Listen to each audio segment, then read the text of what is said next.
कहीं ना कहीं इस देश में चुनाव धर्म धार्मिक स्थलों को छोड़कर रोड, रोजगार, अस्पताल पे चुनाव होना चाहिए। क्यों नहीं सर, जरूर होना चाहिए।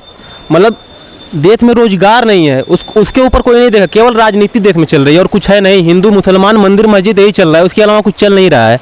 ये है गड्ढा मुक्त सरकार मोदी जी की। तो रास्ता देख के लग रहा है कितना गड्ढा मुक्त होगा। हाँ वही तो, लोग सवेरे अभी सुबह में एक टेम्पू जा रहा था, वो बेचारा लेके पलट गया। अब 5 औरतें बुरी तरीके से घायल हो गई। दोस्त 3 दिन पहले आया दवा लेने के लिए हॉस्पिटल में, तो यहाँ पर मेरी बाइक लड़खड़ा गई, मेरे सिस्टर बैठी हुई थी, वो भी शायद घायल होते तो बची हैं।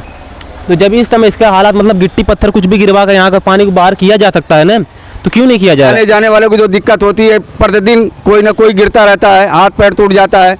अस्सलाम वबैदुर्रहमान, आप देख रहे हैं बोलेगा यूपी। इस वक्त हम उत्तर प्रदेश के ज़िला आजमगढ़ ग्राम कोटला में मौजूद हैं और जो पीछे मेरे नहर देख रहे हैं, ये वाकई नहर नहीं है, ये एक रास्ता है जो कोटला से होता हुआ आमक और मगरामा को जोड़ता है। इस रास्ते को लेकर हमने सांसद दिनेश लाल यादव से भी सवाल किए थे।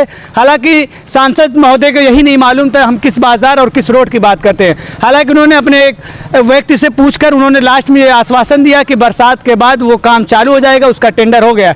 यहाँ के लोगों से पूछेंगे, क्योंकि लगातार इस चीज़ को लेकर मुद्दे को उठाया गया है, लगातार सिर्फ यही जवाब आता है कि बरसात के बाद काम चालू कर दिया जाएगा।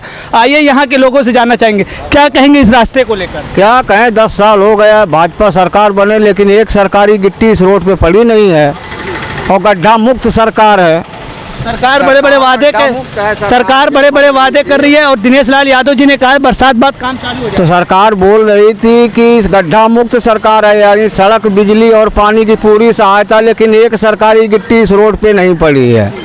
और निरहू से हम लोग बात पहुंचाए तो वो कह रहे हैं कि 3 साल से यही कि जो है ये काम जाड़ा में, ठंडी में शुरू होगा और 3-4 साल हो गए। ये है सरकार की हाल और हमारे यहाँ के नेता की हाल। कुछ 2 दिन पहले यहीं पे दिनेश लाल यादव जी आए थे, हमने सवाल भी किया, उन्होंने कहा बरसात बाद इस बार बन जाए, उसका टेंडर हो गया। हाँ तो वो तो 3 साल से ही चल रहा है और इतना बड़ा मंदिर मार्ग है ये। हाँ, पूरे यूपी के लोग यहाँ पर आते हैं, लेकिन सरकार अनदेखा कर रही है। ये मोदी सरकार, गड्ढा मुक्त सरकार की ये हाल है। तो आगे सामने चुनाव है, हो सकता है कि बरसात बाद कुछ काम करे, अपने चुनाव, अपने वोट को बैलेंस करने के लिए, इस वजह से जो है काम। बड़ी बात आप कह रहे हैं 2024 का सामने चुनाव, क्या लगता है चुनाव से पहले काम हो सकता है? उम्मीद तो है, लेकिन सही नहीं है, कोई उम्मीद भी नहीं है, क्योंकि बस सरकार ये चाहती है कि हमको जनता का किसी तरीके से वोट मिले। उस वजह से ये आश्वासन दे रही है 4 साल से कि इस बार ठंडी में काम शुरू हो जाएगा, लेकिन ऐसा कुछ होने को दिख नहीं रहा है। ये है गड्ढा मुक्त सरकार मोदी जी की। तो रास्ता देख के लग रहा है कितना गड्ढा मुक्त होगा। हाँ वही तो, लोग सवेरे अभी सुबह में एक टेम्पू जा रहा था, वो बेचारा लेके पलट गया। अब 5 औरतें बुरी तरीके से घायल हो गई। इधर दिखा दीजिए, पूरब साइड अवंतिकापुरी मंदिर यही रोड गया है। अच्छा ये बताइए कि इस रास्ते को लेकर कितनी दिक्कत है? बहुत ज़्यादा दिक्कत है, कम से कम यहाँ 150 दुकानें बेकार है, एकदम आना जाना हर रास्ता आदमी का ब्लॉक हो गया है, आदमी आ जा नहीं पा रहे हैं, दुकानदार परेशान है, गाड़ी वाले इस पे थोड़ा, जो गरीब तबके के हैं ऑटो चलाते हैं वो भी बेचारे परेशान हैं। आने जाने वाले को जो दिक्कत होती है, प्रतिदिन कोई ना कोई गिरता रहता है, हाथ पैर टूट जाता है। और किससे जाएं हम लोग कहने के लिए? योगी बाबा से कहा गया तो वो भी बात वहाँ तक पता नहीं पहुँचती है कि नहीं पहुँचती है, बात को आधे रास्ते में छोड़ देते हैं। निरहू लाल यादव आए थे, उनसे कहा गया तो बोले कि अभी बजट आई है, पता नहीं बजट आई है कि नहीं आई है, भरमा रहे हैं हम लोगों को। इसी तरह आज हम लोग 4 से ये रोड नहीं बना है। PWD मिनिस्टर मसूद खां जब थे, तब जब वो जिंदा थे, तब से ये रोड, मतलब 22 साल उनको मरे हो गया। 22 साल, 2 साल पहले बना था, यानी 25 साल से इस पर कोई कार्य नहीं हुआ। आने जाने में कितनी बाधा होती है यहाँ की जनता को। हम चाहते हैं हमारी इन बातों को फेसबुक, स्टेटस, यूट्यूब, हाईलाइट सब पे जो है शो किया जाए, ताकि जरूर हम दिखाएंगे ये चीज़, क्योंकि आप मेरे आंखों के सामने ये मैं दिखाऊंगा कि आप वो गाड़ी देख सकते हैं कितना पानी है। वहाँ दूर तक गड्ढा मुक्त सरकार को पूरा रोड दिखा दीजिए कि जो जनता जा रही है, जो औरत जा रही है बैठ के बाइक पे, वो गिर जा रही है, किसी का हाथ टूटता है, किसी का पैर टूटता है, लेकिन कोई सुनने को तैयार नहीं है। सब चोटिल भी होते हैं और उनको उठाकर लेके जाना पड़ता है हॉस्पिटल में। और रोड 5 साल से बिल्कुल इसी हालत में पड़ा हुआ है, कोई पूछने को रवादार नहीं है। और निरहुआ भाई जीते थे, सब लोग कह रहे थे कि बड़े काम के आदमी हैं, बहुत जानते हैं, लेकिन ऐसा कुछ भी वो आए तक भी नहीं। बस परसों वही आए थे, किसी यादव के यहाँ कुछ मैटर हो गया था, उसी मैटर में शोक मनाने के लिए आए थे। उसके बाद ना उससे पहले आए ना उसके बाद आए।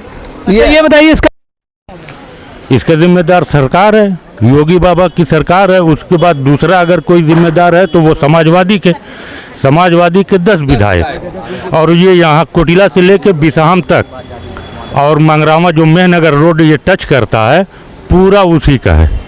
सिर्फ अभी आए हैं निरहू जो सांसद है।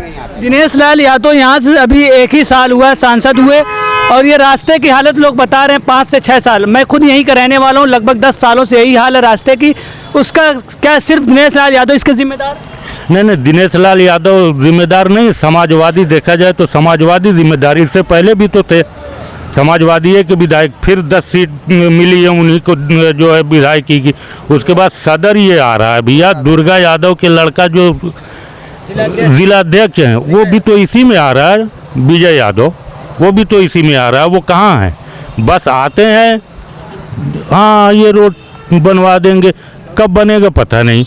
जब उनसे कोई सवाल करता है पहली बात तो वो मिलते नहीं, अगर वो मिल भी गए तो आश्वासन के अलावा दूसरा कुछ मिलता नहीं है आम जनता को। अच्छा, आपने वो वीडियो देखा जिसमें दिनेश लाल यादव पूछ रहे थे, उनको यही नहीं मालूम था किस रास्ते की बात हो रही है? हाँ, उनको तो ये भी नहीं पता, उनको ये भी नहीं पता था कि ये हमारे इलाके में आए। क्या बात करें। और सबसे बड़ी बात है कि इतना बड़ा धार्मिक स्थल है अवंतिकापुरी, 2 महीने का सावन चल रहा, मंदिर पे लोग पूरे यूपी से औरतें आ जा रही थी, उनको आने जाने में बहुत दिक्कत हो रही थी। कितनी औरतों महिलाओं का हाथ पैर टूट गया, लेकिन सरकार इस पे कोई भी कार्य नहीं कर रही है। हम लोगों को उठाकर उनको हॉस्पिटल तक पहुँचाना होता है। 2024 का लोकसभा चुनाव सामने आ रहा है, उसको लेकर आजमगढ़ की जनता, खासकर मुसलमान, उत्तर प्रदेश का मुसलमान क्या सोचते हैं? मुसलमान तो यही सोच रहा है कि इस बार भाजपा को बाहर कर दिया जाए सत्ता से। और क्या मुसलमानों की जिम्मेदारी है भाजपा हराना? ये गठबंधन में मुसलमान कहाँ है? 26 जो दल है उसमें मुसलमान कहाँ है बताओ? उसमें मुसलमान की कोई भूमिका है या मुसलमान का कुछ मुद्दा है? कुछ नहीं है। अब की तो मुसलमान को मजबूर करके वोट लेंगे 2024 में। कहीं ना कहीं विपक्ष मुसलमानों को भाजपा का डर दिखा रहा है। वो बिल्कुल दिखा रहा है, वही तो दिखा रहा है, भाजपा का डर दिखा रहा है मुसलमानों को। लेकिन हमको तो ये भी समझ में नहीं आ रहा है, हमको जो समझ में भाजपा का डर दिखाया जा रहा है। भाजपा हमारा मसला नहीं है, मसला ये सत्ताधारियों का। अगर भाजपा आ रही है तो समाजवादी सत्ता से दूर होगी, बसपा सत्ता से दूर होगी, कांग्रेस सत्ता से दूर होगी, तो ये उनका मसला है। भाजपा हमारा मसला नहीं है। मसला है तो जो पावर मिलता है, सरकार बनाते हैं, वो ये सत्ताधारियों का मसला है, हमारा उसमें क्या मसला है। लेकिन हमको डर दिखाया जा रहा है और हम डर भी जा रहे हैं। कहीं ना कहीं चुनाव आते ही मुसलमानों को इस चीज़ का डर दिखाया जाता है कि 2024 में आप विपक्ष को वोट करिए, नहीं तो भाजपा आ जाएगी। बिल्कुल यही हो रहा है, और यही हो रहा है, और यही आज 30-40 साल से हो रहा है। लेकिन फिर भी जो जिसका डर दिखाया जा रहा है वो पावरफुल होते जा रहा है, वो पावरफुल होते जा रहा है। यानी इतना पावरफुल हो गया कि डबल इंजन के बजाय अब ट्रिपल इंजन सुनने में आ रहा है कि ट्रिपल इंजन की सरकार। और क्या लास्ट में मैं कहूँगा कि कितनी उम्मीदें हैं कि बरसात बाद ये रास्ता बन जाएगा? कोई उम्मीद नहीं, कोई उम्मीद नहीं, 0%। उम्मीद तो वैसे कोई भी नहीं है, हो सकता है जो है बन रहा। तो इस समय की मतलब इस समय जो हालात यहाँ के हैं वो देखने लायक। अभी मैं भी 2 से 3 दिन पहले आया दवा लेने के लिए हॉस्पिटल में, तो यहाँ पर मेरी बाइक लड़खड़ा गई, मेरे सिस्टर बैठी हुई थी, वो भी शायद घायल होते तो बची हैं।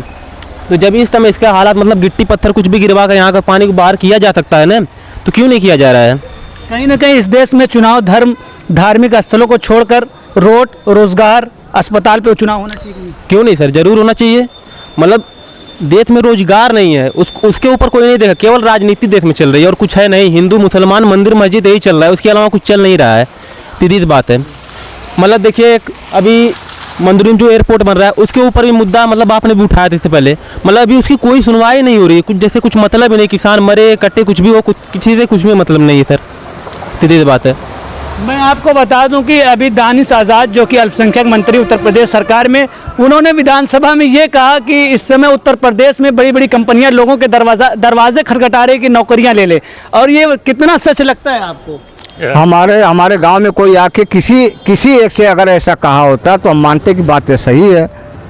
वो ये कह रहे हैं कि उत्तर प्रदेश में बड़ी बड़ी कंपनियां घर घर आके दरवाज़ा खटखटा रही वही तो कह रहे हैं कि हमारे इस पूरे 10,000 आबादी वाला ये गांव है या ये बाज़ार है, कोई एक बता दे कि ऐसी जो है हम तक ये सूचना मिली है तो हम मान जाएं कि भाई चलिए। मुझे तो ऐसा लग रहा है कि इसीलिए लोग उत्तर प्रदेश छोड़ भाग गए कि कहीं नौकरी न दे दें। जब 10 साल हो गया है भाजपा को आए और गड्ढा मुक्त सरकार बनने से पहले यही कहा गया था कि गड्ढा मुक्त सरकार, गड्ढा मुक्त या युक्त, और जब पूरा गड्ढा में मिलवे करता है, अच्छा रोड कहीं मिलवे नहीं करता, 9 किलोमीटर आप चले जाएंगे, आपकी गाड़ी कभी टॉप गियर में नहीं। गड्ढा है, 3 से 4 फुट गड्ढा है। और सबसे बड़ा मामला यहाँ हिंदू मुसलमान का नहीं है, यहाँ आवाम का मामला है। ये आम जनता का रास्ता है, ये एक आदमी का रास्ता नहीं है। तो बाबा से यही मेरी निवेदन है, योगी बाबा से, कि बराए मेहरबानी अवंतिकापुरी रोड को थोड़ा सा ध्यान दे दें, क्योंकि तमाम आदमी गिरते हैं, परेशान होते हैं। वो बहुत बड़ा ये कहर है। बहुत बहुत शुक्रिया जी। आजमगढ़ की तमाम खबरों को देखने के लिए हमारी बोलेगा यूपी को सब्सक्राइब करें। तब तक के लिए धन्यवाद।